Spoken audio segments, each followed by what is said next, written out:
Hello అండి, అందరికీ welcome to Padma Prasad blogs. వేడివేడిగా ఉప్మా చేసుకొని దాని మీద నెయ్యి వేసుకొని తింటూ ఉంటే భలే ఉంటుంది కదా. మీలో ఎంతమందికి బొంబాయి రవ్వతో ఇలా లూజ్గా ఉప్మా చేసుకొని తిన్నాం నాకు చెప్పండి. ఎలా చేసానో చూసేద్దామా.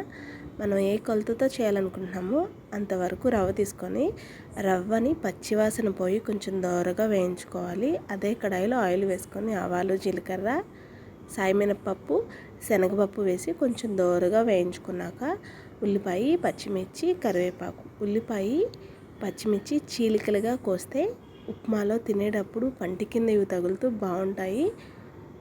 దానికి రుచికి సరిపడా ఉప్పు కూడా వేసేసి ఉల్లిపాయ జస్ట్ పచ్చివాసన పోయేదాకా మగ్గితే సరిపోతుంది. నేను మీకు చూపించాను చూసారా. మనం ఇప్పుడు ఏ గ్లాస్తో అయితే రవ్వ వేయించుకోవడానికి వేసామో అదే గ్లాస్తో 2 గ్లాసుల రవ్వ వేసి చక్కగా 2 పొంగులు వచ్చేదాకా మరగబెట్టుకుంటే సరిపోతుంది.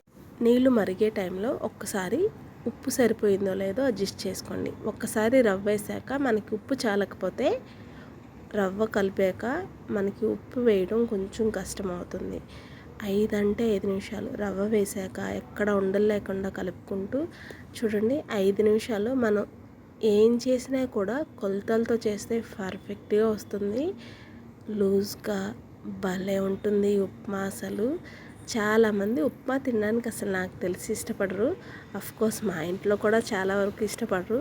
కానీ ఇలా చేస్తే నిజంగా అండి పిల్లలు చాలా ఇష్టంగా తింటారు.